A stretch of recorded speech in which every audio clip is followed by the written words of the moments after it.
नमस्ते दोस्तों। और कैसे हो? अभी मैं लेकर आया हूँ एक और वीडियो जिसमें हम आपको और जी के क्वेश्चन रिवीजन के तौर पर आपको करवाएंगे।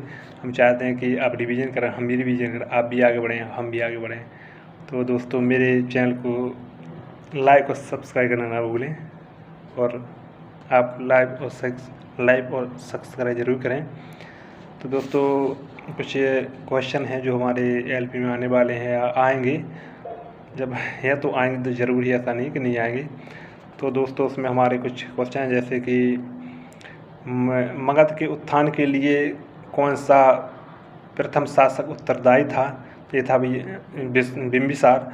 भारत में सबसे पुराना लौह युग जुड़ा हुआ है चित्रित धूसर मृतभांडों के साथ। और अगला क्वेश्चन हमारा, वह सुल्तान जिसने खलीफा के अधिकार को मानने से इनकार कर दिया था वह कौन था? अलाउद्दीन खिलजी। इलाहाबाद स्तंभ के शिलालेख में उपलब्धियाँ वर्णित हैं किसमें? समुद्रगुप्त की में।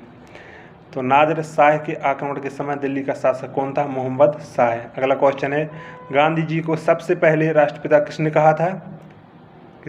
सुभाष चंद्र बोस ने कहा था। भारत के महान न्यायवादी की नियुक्ति करता है राष्ट्रपति। भारतीय संविधान के किस अनुच्छेद में समता के अधिकार का प्रावधान है? इसका सही आंसर है अनुच्छेद 14।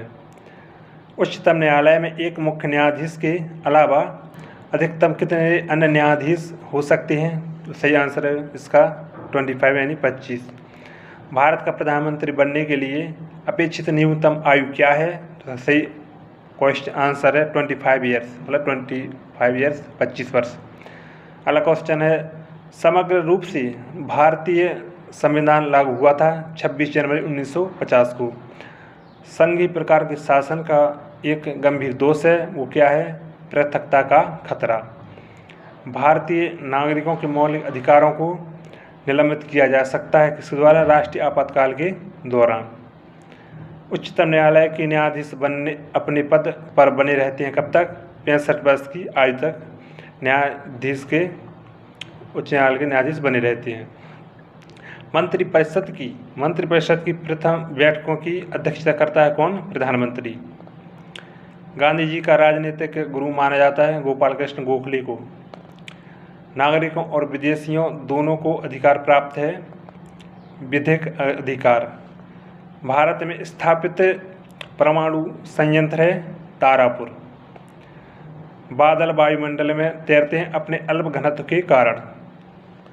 पश्चिमी घाट पर्वतमाला का दूसरा नाम है सह्याद्री पर्वतमाला। ऊंचे क्षेत्रों में लेटराइट मृदा की रचना होती है, क्या होती है? अम्लीय। नदी जो अपना रास्ता बदलते रहने के लिए प्रसिद्ध है वो कौन सी नदी है? कोसी, जो अपना रास्ता बदलती रहती है। नदी जिसको दक्षिण गंगा कहा जाता है कौन सी? वो गोदावरी, जिसे हम दक्षिण गंगा कहते हैं।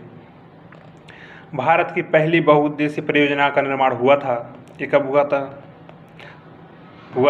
दामोदर नदी पर हुआ था।